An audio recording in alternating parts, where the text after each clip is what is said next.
Hello दोस्तों, स्वागत है आप सभी का YouTube channel the D exam point पर। दोस्तों, हम लोग पढ़ रहे हैं चैप्टर नंबर 6 यानी कि अध्याय 6, जिसका नाम है त्रिभुज यानी कि ट्रायंगल्स। हम लोगों ने कल की क्लास में ये पढ़ लिया था कि समरूप आकृतियों की पहचान कैसे करते हैं, इसके लिए कौन कौन से नियम हैं, कौन कौन से शर्त को ध्यान में रखना होता है, उस आधार पर हम समरूप आकृतियों को पहचान सकते हैं। और एग्जाम्पल भी मैंने यहाँ पर दिखाया था। उसके बाद हम लोगों ने ये पढ़ा था कि समरूप बहुभुज क्या होते हैं और उसमें कौन कौन से शर्त होते हैं। तो समरूप बहुभुज में हम सब ने ये पढ़ा था कि कोई भी दो बहुभुज है, जैसे आपका दो त्रिभुज है या फिर दो चतुर्भुज है या फिर दो पंचभुज हैं, तो वो समरूप कब होंगे? जब उन दोनों बहुभुज में संगत कोण बराबर हो और संगत भुजाओं का अनुपात बराबर हो, तो ही दोनों बहुभुज क्या होंगे? समरूप होंगे। आज हम उसी क्लास को आगे बढ़ाते हैं और सबसे पहले ये समझेंगे कि अगर समरूप त्रिभुज है तो किस तरह से उन्हें लिखा जाता है। जैसे सबसे पहले हम ये समझेंगे समरूप बहुभुज में क्या, समरूप त्रिभुज के बारे में। समरूप त्रिभुज यानी कि सिमिलर ट्रायंगल, ठीक है। तो समरूप त्रिभुज ये भी एक क्या है? समरूप बहुभुज है। तो अगर दो त्रिभुज समरूप हैं तो उसमें कौन कौन से नियम लागू होंगे, जो मैंने कल बताया था। ठीक, तो पहला नियम ये होना चाहिए कि इनके संगत कोण बराबर होने चाहिए। इनके संगत कोण बराबर हो, ठीक है। इनके संगत कोण बराबर हो। दूसरा क्या होना चाहिए? इनकी संगत भुजाओं का अनुपात, इनकी संगत भुजाओं का अनुपात, भुजाओं का अनुपात बराबर हो, ठीक है। तो दो समरूप त्रिभुज हो या फिर दो समरूप चतुर्भुज हो, कोई भी दो बहुभुज हो, तो उसमें ये दोनों नियम लागू होने चाहिए। जैसे यहां पर दो त्रिभुज मैंने लिया, थोड़ा सा और बड़ा ले लेते हैं। तो इस तरह से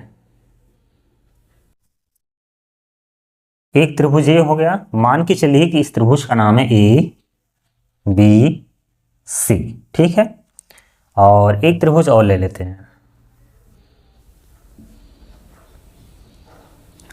इसका नाम रख दीजिए पी क्यू आर।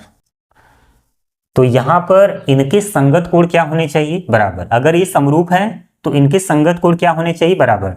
तो ये संगत कोण बराबर हो गया। कोण ए कोण पी के बराबर है। कोण बी कोण क्यू के बराबर होना चाहिए, ठीक है। और कोण सी कोण आर के बराबर होना चाहिए। तो अगर इनके संगत कोण बराबर हैं और इनकी संगत भुजाओं का अनुपात बराबर है तो ये दोनों त्रिभुज क्या हो जाएगा? समरूप। तो यहां पर संगत कोण बराबर है तो क्या लिखेंगे? कोण ए बराबर है कोण पी के, ठीक है, कामा कोण बी बराबर है कोण क्यू के, व कोण सी बराबर है कोण आर के। दूसरी बात, संगत कोण बराबर हो गया, संगत भुजाओं का अनुपात तथा ए बी बटा पी क्यू, ठीक है, ए बी बटा पी क्यू। उसके बाद बी सी बटा क्यू आर, चाहे आप ए सी बटा पी आर पहले ले लीजिए, कोई दिक्कत नहीं है तो बराबर में ही सब।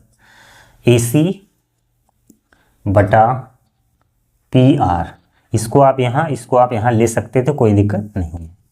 अगर संगत कोण बराबर है और संगत भुजाओं का अनुपात बराबर है तो इसलिए आप इसको किस तरह से लिखेंगे? त्रिभुज ए बी सी त्रिभुज समरूप है पी क्यू आर के। तो ये चीज आप लिख सकते हैं। दो त्रिभुज समरूप कब होंगे? जब संगत कोण बराबर होंगे और संगत भुजाओं का अनुपात बराबर हो। तो इस तरह से हम लिख सकते हैं कि त्रिभुज ए बी सी समरूप है त्रिभुज पी क्यू आर के। तो ये किसका चिन्ह है? समरूप का। कल मैंने आपको बताया था। तो ये समरूप त्रिभुज के लिए नियम लागू होता है। इस तरह से समरूप त्रिभुजों में दिखाया जाता है। ये रहा नियम और इस तरह से आप लिख सकते हैं। अब हम समझेंगे कि अगर दो समरूप त्रिभुज है तो उनका प्रतीकात्मक निरूपण किस तरह से किया जाता है। कहने का क्या मतलब है यहां समझिए। जैसे दो समरूप त्रिभुजों की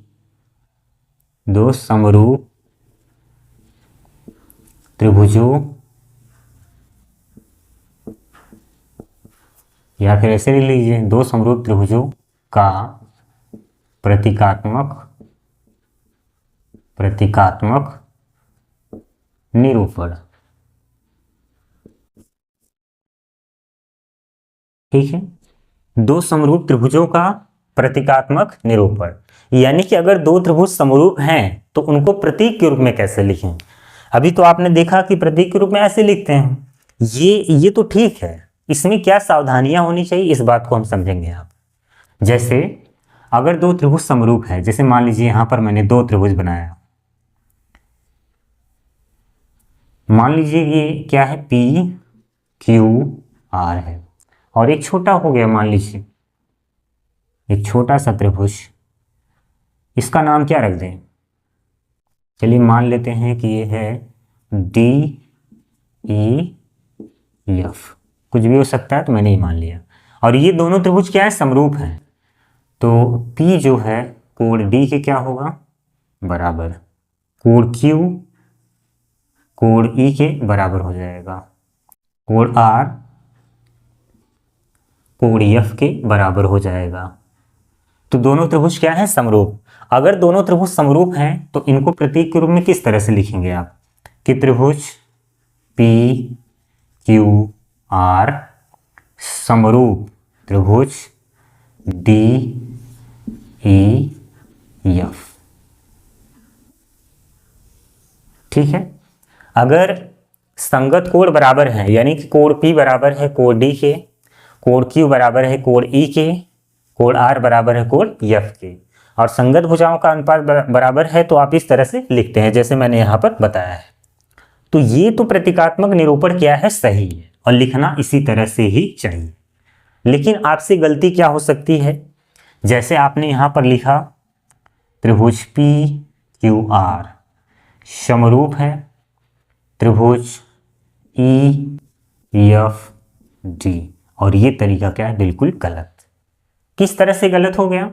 अब यहां पर जिस तरह से लेटर लिखा गया है कि जैसे P E D के बराबर है, Q E के बराबर है, R F के बराबर है, लेकिन यहां क्या दिख रहा है कि कोण P E के बराबर है, यानी कि कोण P E के बराबर, ये गलत है। Q F के बराबर है, ये भी गलत है। R D के बराबर है, वो तो सही है। तीनों सही होने चाहिए, तीनों संगत कोण सही लिखे होने चाहिए। उनका जो मतलब कि फिक्स पोजीशन है सही होना चाहिए। जैसे अगर आप P लिख रहे हैं तो यहाँ पर D होना चाहिए पहले, अगर आप Q लिख रहे हैं तो यहाँ E होना चाहिए। संगत कोण की जगह होना चाहिए। तो ये तरीका बिल्कुल गलत है, ऐसे नहीं लिख सकते आप।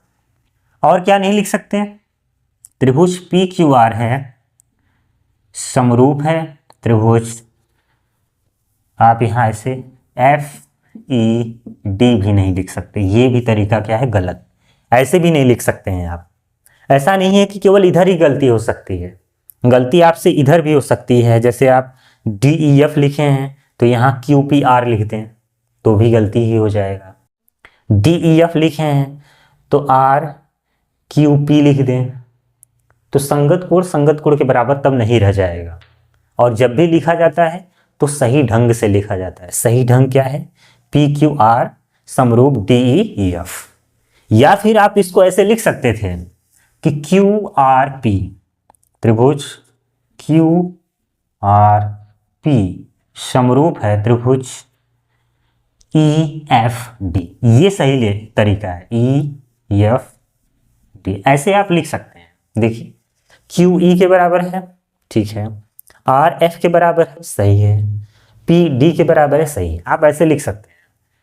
और क्या लिख सकते हैं, त्रिभुज आर पी क्यू समरूप त्रिभुज F D E, F D E भी लिख सकते हैं, ये भी सही है, इसमें कोई दिक्कत नहीं है, आप ऐसे लिख सकते हैं। और ज़्यादातर क्या होता है कि ऐसे ही लिखा जाता है, क्योंकि इसको पढ़ना और सुनना दोनों ही अच्छा लगता है, पढ़ने में और सुनने में दोनों में अच्छा लगता है। पी क्यू आर समरूप डी एफ, ये थोड़ा सा आगे पीछे हो जाता है ना, तो पढ़ने में भी दिक्कत होती है। तो इसीलिए जब भी आप लिखा करें सीधा लिखा करें आप, त्रिभुज पी क्यू आर समरूप त्रिभुज डी एफ। तो इस तरह से प्रतीकात्मक निरूपण किया जाता है। और ये जो दोनों नियम हैं किसी भी दो बहुभुज के लिए नियम लागू हो सकते हैं। अगर दो समरूप बहुभुज दे दिए जाएं तो ये दोनों नियम उसमें काम करने चाहिए। कल मैंने इसको बताया था बहुत अच्छे से। तो अब जो समरूप त्रिभुज में जानकारी के लिए थी बातें सब मैंने आपको बता दिया है। अब हम अगली क्लास में पहले एक्सरसाइज को सॉल्व करेंगे, यानी कि प्रश्नावली 6.a। तो चलिए मिलेंगे अगली क्लास में। आज की क्लास कैसी लगी कमेंट बॉक्स में ज़रूर बताइएगा। जय हिंद, जय भारत।